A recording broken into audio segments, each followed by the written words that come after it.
Makan, yuk kita makan. Tapi makan nasi doang.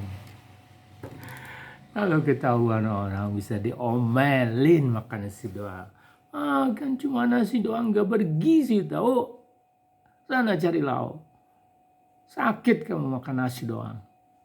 Giliran orang yang gemuk, makan nasi tambah gemuk loh.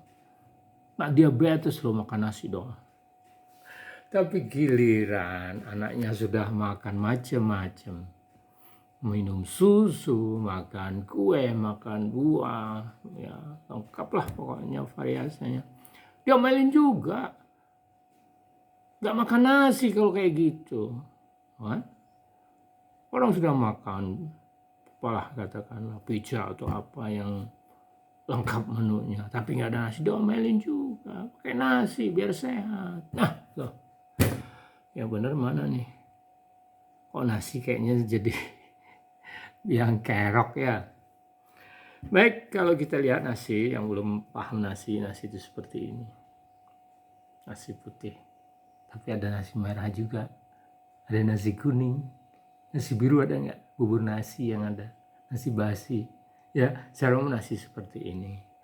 Ya, nasi sebenarnya adalah biji-bijian sumber karbohidrat ya, ini dari perspektif ini.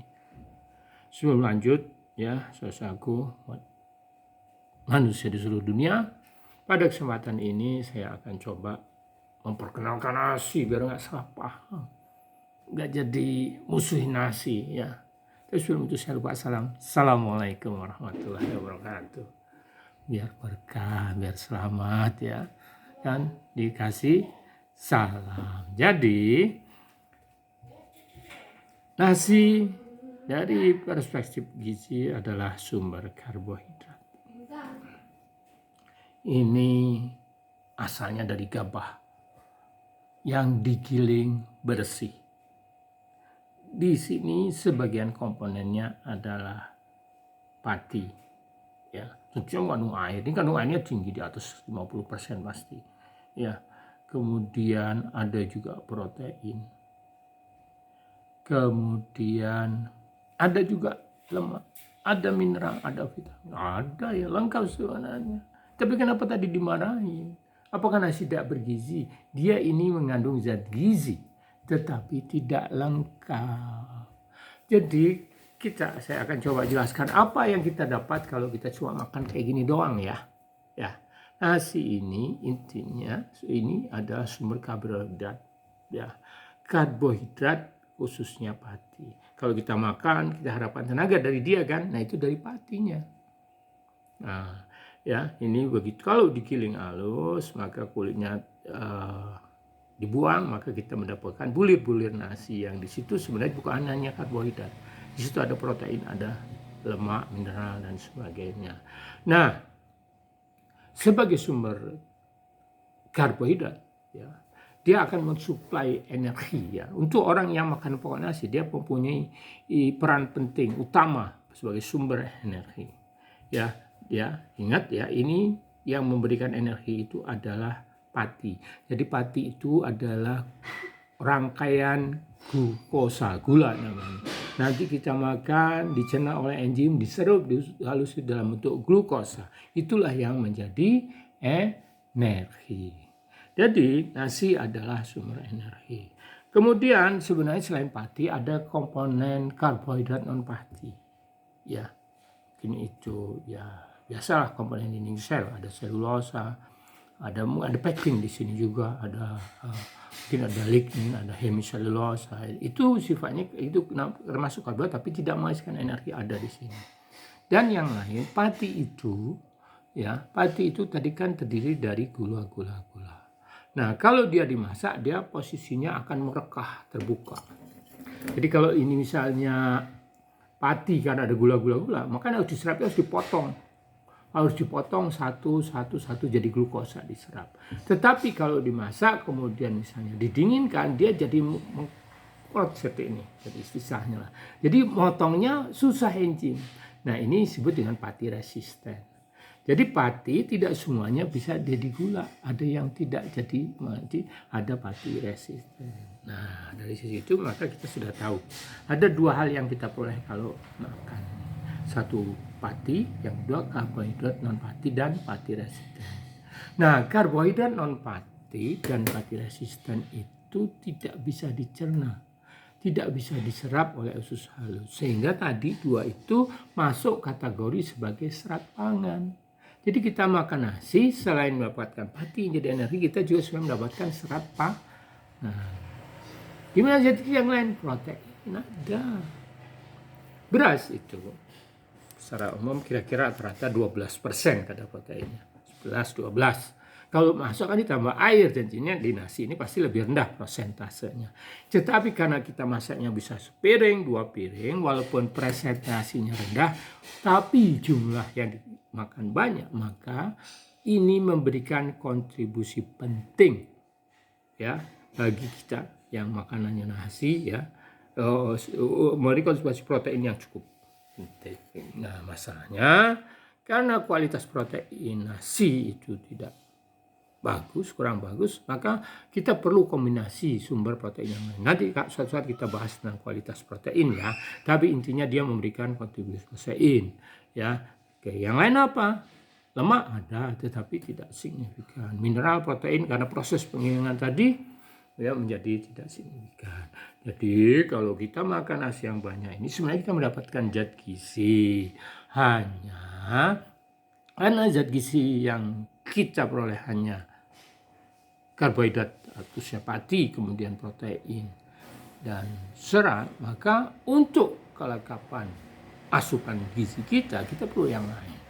Apa yang kita butuhkan oleh tubuh kita ini? Tubuh kita ini ada protein, lemak, karbohidrat, mineral, protein, ya ada sesuai dengan komposisi tertentu. Jadi kita harus makan ya yang sesuai dengan komposisi atau kebutuhan tubuh kita. Idealnya makanan kita itu komposisinya itu dan proporsinya harus mirip dengan tubuh kita. Jadi biasanya, maka secara umum biasanya yang kekerabatannya lebih dekat pada kita itu akan semakin bagus gizinya. Itulah mungkin kenapa hewani ya itu akan lebih bagus untuk kita karena dia mempunyai kekerabatan yang lebih dekat dibandingkan dengan nabati atau tanam-tanaman. Nah sekarang kita isu tadi ya dari sisi gizi sebenarnya dia bergizi ya khususnya karena ada mengandung zat gizi walaupun dia tidak lengkap. Kemudian dari sisi tadi bahayanya kegemukan, kemudian diabetes ya karena ini sumber glukosa ya. Kegemukan itu kan sebenarnya yang ditumpuk gemuk itu lemak, tapi lemak itu bukan hanya dari makanan yang kita lemak. Karbohidrat itu dalam tubuh kalau berlebih disimpan sebagai lemak. Terus glukosa darah itu kalau kita makan ini dirubah jadi glukosa, jadi gula darah kita jadi tinggi. Ya, memang itu peringatan.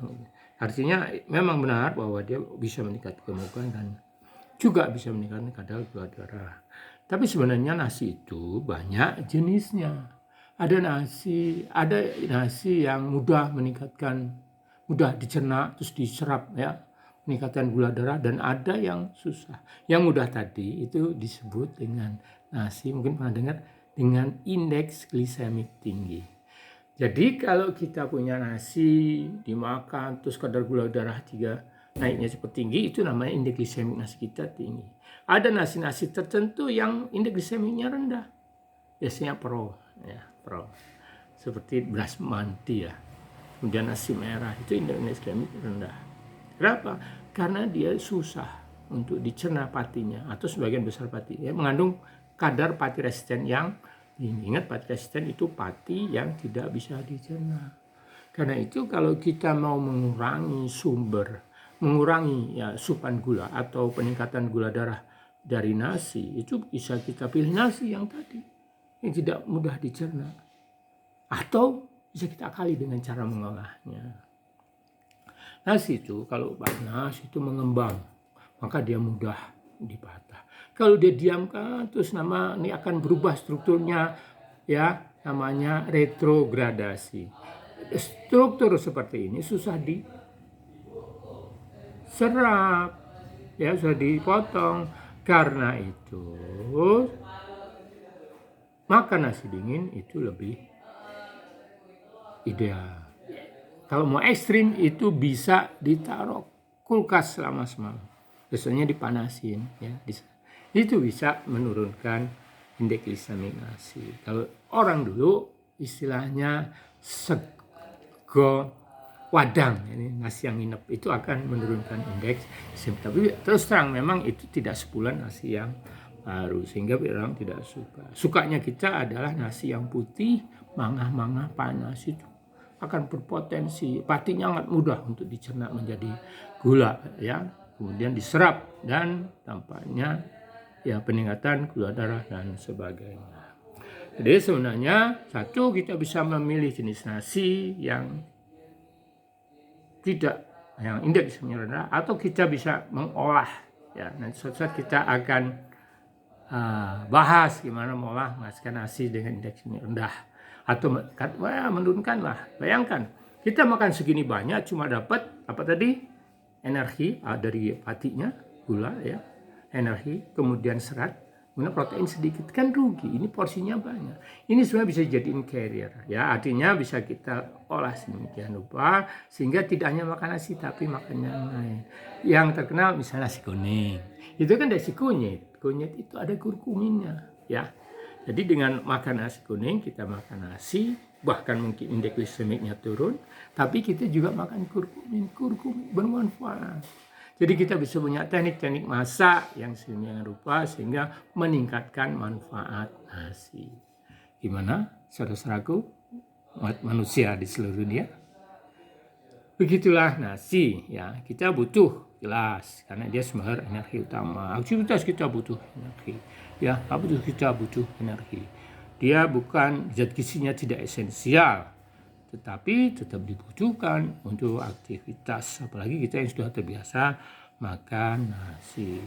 Kalau bagi mereka yang berpantang, ya jangan nggak makan nasi sama sekali, dibatasi bagi mereka yang gemuk, yang diabetes dan sebagainya. Atau kita pilih nasi yang indeks glikemiknya rendah, yang tidak mudah dicerna.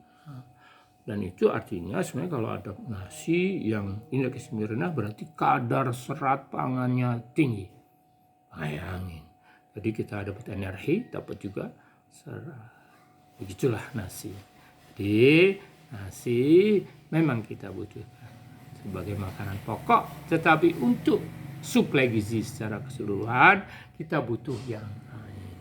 Sebagai sebuah makanan, bahan pangan bisa kita olah untuk meningkatkan manfaatnya, ya, dengan cara-cara masak, ya, yang mungkin tidak merubahlah keseluruhan. Karena makan itu kan bukan hanya gizi, kesenangan juga. Kalau dimasak dengan cara macam orangnya bosen, nggak enak, ya nggak males lah. Jadi bagaimana kita masak tetap enak sebagai nasi, tapi juga manfaat itu bisa kita. Demikian, moga-moga saudara-saudaraku, umat manusia seluruh dunia semakin paham tentang nasi dan tidak terlalu antipati terhadap nasi dan tidak suka ngomongin nasi. Ingat, fungsi utamanya adalah sumber energi. Sebagai sumber energi dia bisa digantikan yang lain. Ya, tidak harus nasi. Ya. Pati dari gandum, dari umbi-umbian lah yang itu bisa menggantikan.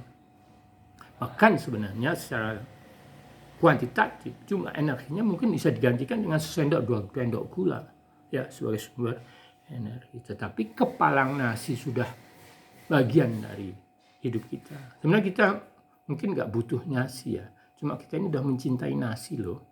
Kalau kebutuhan bisa diganti yang lain kan, tapi karena mencintai itu nggak bisa diganti. Kira-kira begitu, saudara-saudaraku, umat manusia di seluruh dunia. Terima kasih. Sampai ketemu di lain materi, dan silahkan sampaikan pertanyaan yang berkaitan nasi atau makanan yang lain. Insya Allah kalau bisa jawab akan saya jawab. Semoga bermanfaat. Assalamualaikum warahmatullahi wabarakatuh.